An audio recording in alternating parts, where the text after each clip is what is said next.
U.S. says nuclear posture unchanged as Russia moves nuclear-capable planes to Belarus.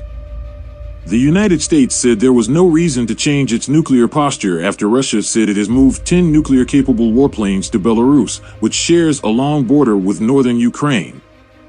The State Department said the United States is committed to the collective defense of the NATO alliance, noting that NATO is a defensive alliance which does not seek confrontation and poses no threat to any country. Here's the latest on the war and its ripple effects across the globe. Key developments.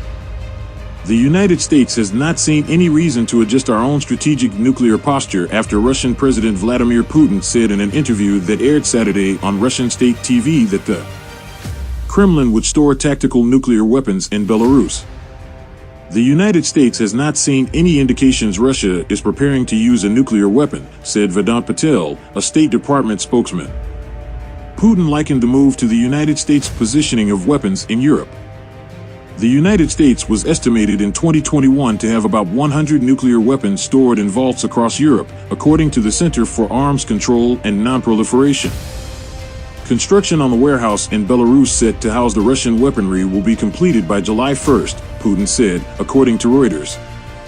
Moscow plans to produce or upgrade more than 1,600 tanks in 3 years, Putin said in the interview on Russia 24, a state-owned news channel.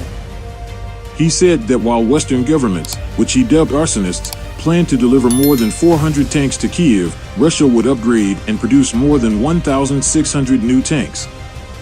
The Pentagon announced this week that it will expedite its M1 Abrams shipments to Ukraine, and European allies are sending Leopard battle tanks.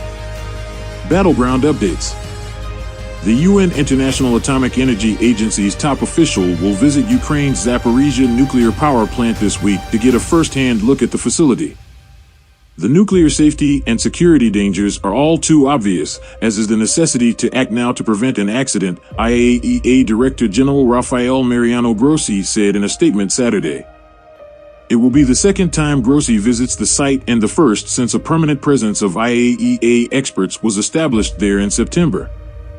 Ukrainians should not publicly discuss details about counteroffensives, the country's deputy defense minister said.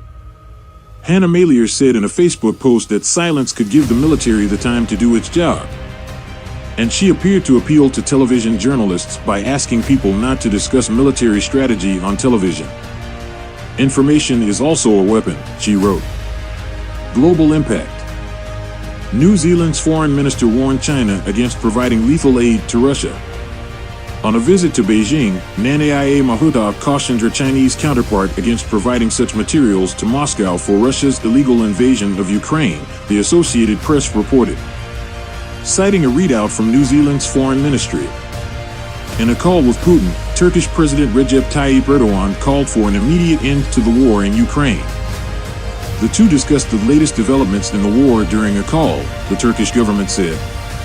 Erdogan emphasized the importance of ending the conflict through negotiations. Ankara has positioned itself as a mediator in the war. From our correspondents. Kyiv doctor killed in Russian airstrike shows war's fallout far from front.